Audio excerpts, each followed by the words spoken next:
Bueno, imos aprender a calcular integrais casi inmediatas. Son integrais que están non exactamente na táboa como tal, pero casi sí. Entonces vamos a ver como calcular estas antes de pasar a outros métodos de integración. Para explicar isto, vamos a lembrar como se derivaba unha composición de funcións. Iso facíase coa regra da cadea. Entón, se tiñamos unha composición de funcións, a derivada desta expresión, podemos escribir así, ou tamén a escribín a veces desta forma, f de g de x, sería a derivada de f en g de x, multiplicado por g' de x. Traducido ao linguaxe de primitivas, que é o que estamos empregando agora cando facemos integrais, temos que esta función composta, é unha primitiva de f' en g de x por g' de x. Dito de outra maneira, a integral indefinida de f' g de x por g' de x, diferencial de x, hai que buscar unha primitiva, que é f de g de x, máis unha constante. De acordo?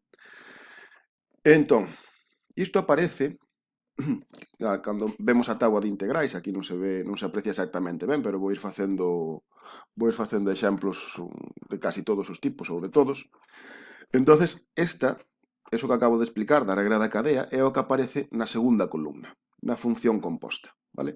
Non vou analizar aquí a táboa, simplemente vamos a ir vendo exemplos.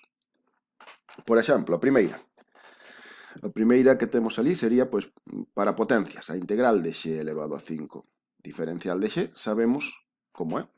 É x elevado a 6 partido por 6 máis c. Sumamos un ao expoñente. Dito de outra maneira, o caso xeral é x elevado a n máis 1 partido por n máis 1 máis unha constante. Isto sempre que n sexa distinto de menos 1. Isto funciona cando esta función é x. Que pasa se temos outra función? Se temos u elevado a n, pois temos que ter por aquí a súa derivada. U sería unha función de x. Cal sería a integral desta expresión? De u elevado a n por u', pois sería u elevado a n máis 1 partido por n máis 1 máis unha constante, sempre como antes, n distinto de menos 1. Por exemplo, integral de 3x menos 5 elevado a 7. Este sería un caso concreto do apartado anterior, vale? Temos unha función elevada a 7, é unha potencia. Cal é esa función? Esa función é 3x menos 5. Cal sería a derivada de 3x menos 5? A derivada é 3. Entón, para que esta integral sexa desta forma, que nos falta? O único que nos falta para que esta integral sexa desta forma é, neste caso, a derivada. Ten solución iso? Bueno, pois ten solución relativamente sinxela ou moi sinxela. Cal é a derivada de 3x menos 7? 3x menos 5. 3 é 3. Entonces, introducimos aí un 3, é dicir, multiplicamos por 3. Se multiplicamos por 3 para que non cambie, para que non varíe o resultado, que debemos facer? Dividir por 3. De acordo? Entón, temos aquí unha función elevada a 7. Temos aquí a súa derivada, vale? Cal é a integral? Pois, o 1/3, esquecémonos del, que está fora. Pois a integral sería a función, que é 3x menos 5, Como é unha potencia, hai que incrementar ao expoñente unha unidade, 8, dividimos por ese novo expoñente 8, máis c.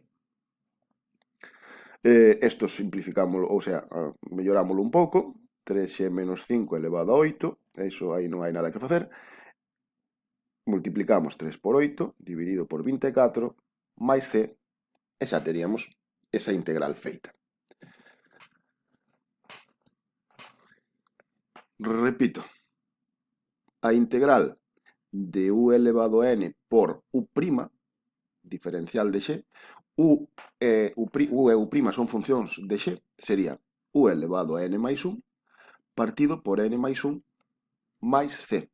Hai que ter en conta que esta é a expresión correcta e a razón era a regla da cadea. A derivada desta función é f' en g de x por g' de x. Ollo, integral de u elevado a n non a sabemos facer, en xeral non a sabemos facer. Ou podería ser moitísimo máis complexa, todo dependería de quen fose u, vale? Necesitamos que apareza ali a derivada. Vamos a ver outro exemplo desto. Por exemplo, integral de seno elevado a 4 de x por coseno de x por diferencial de x. Bueno, os puntiños non fai falta poñelos. Temos unha función que está elevada a 4. Cal é a función? A función que está elevada a 4 é o seno de x. Temos a súa derivada, u', que é o coseno de x. Temos a función elevada a 4. Temos a súa derivada. Podemos aplicar esta fórmula? Sí. Entonces, cal sería a integral indefinida? Pois unha primitiva sería seno elevado a 5 de x partido por 5, incrementamos o expoñente nunha unidade e dividimos por ese novo expoñente, e sumamos a constante. De acordo? Ben. Máis tipos que aparecen na táboa. Teríamos tamén, bueno, quedanos o caso n igual a menos 1 nos expoñentes, vale? Este é o caso de un partido por x de x, que sabemos que era o logaritmo neperiano do valor absoluto de x. O do valor absoluto hai que lembrarse de poñelo porque senón isto só funcionaría se x é positivo. No caso dunha función composta, cal sería a derivada do logaritmo neperiano de u de x? Pois a derivada disto é 1 partido por u de x multiplicado pola derivada de u, ou, escrito de outra maneira, u' de x partido por u de x. Dito de outra forma, se temos unha expresión deste tipo, u' de x partido por u de x diferencial de x, ou escrita simplemente como u' partido por u diferencial de x, pois a integral disto é logaritmo neperiano do valor absoluto de u máis a constante c. Vexamos un par de exemplos deste tipo. Por exemplo, se temos no denominador x ao cuadrado máis 1 e no numerador x, temos algo parecido. U sería a función que está no denominador, x ao cuadrado máis 1. O que está no numerador é casi a súa derivada. A derivada de x ao cuadrado máis 1 é 2x. Como facemos? Pois facemos exactamente igual que antes. Multiplicamos o numerador por 2. Para que? Para ter a derivada de x ao cuadrado máis 1. Se multiplicamos, non podemos multiplicar por 2 porque entón estaríamos cambiando todo. Se multiplicamos por 2 e dividimos por 2, pois a cousa queda igual. Vale? Entón agora sí que temos, o un medio non nos afecta, que o temos fora do símbolo integral. Temos unha función, x ao cuadrado máis 1, no denominador, temos a súa derivada no numerador, podemos aplicar esta fórmula de aquí. Polo tanto, esta integral xa está resolta. Logaritmo neperiano de x ao cuadrado máis 1. Aquí poderíamos poñer valor absoluto ou non, dá igual. Por qué? Porque x ao cuadrado máis 1 é sempre positivo, de acordo? Polo menos cando traballamos con números reais.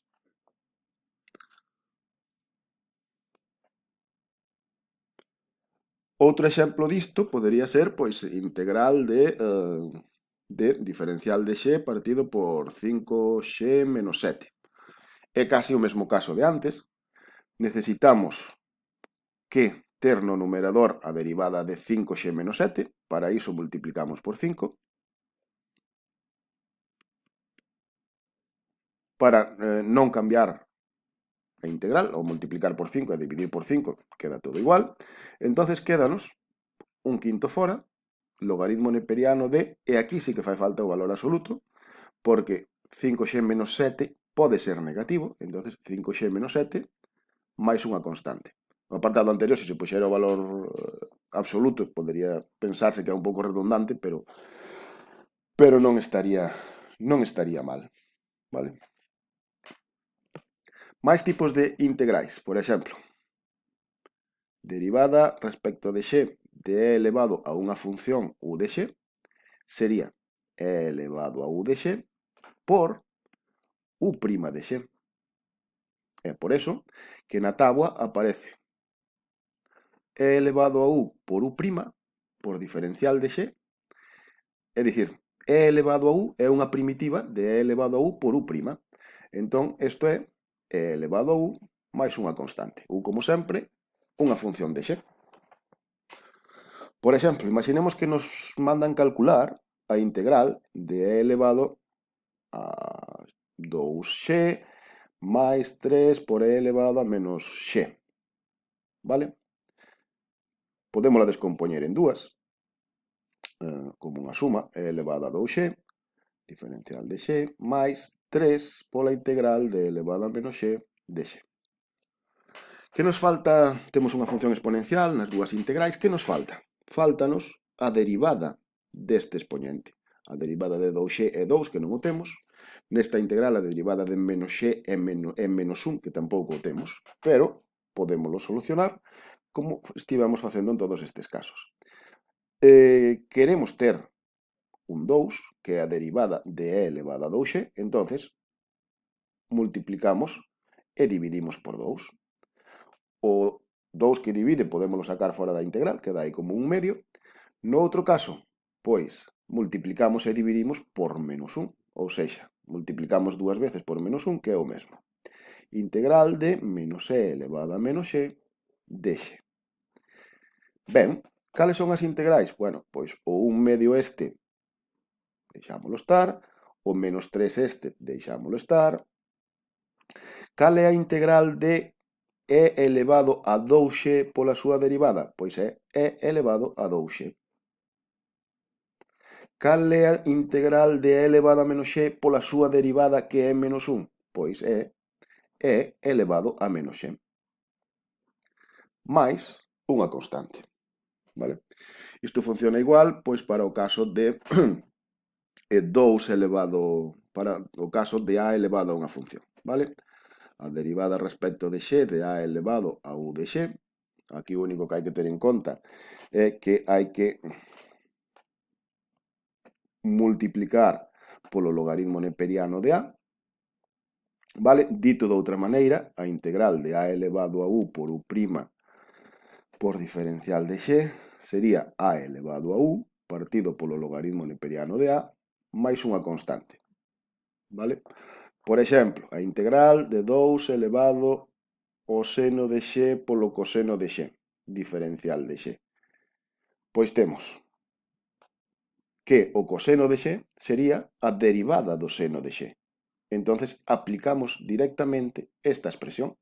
Entón isto sería 2 elevado á función u, que neste caso sería o seno de x, máis unha constante, e teríamos a integral feita.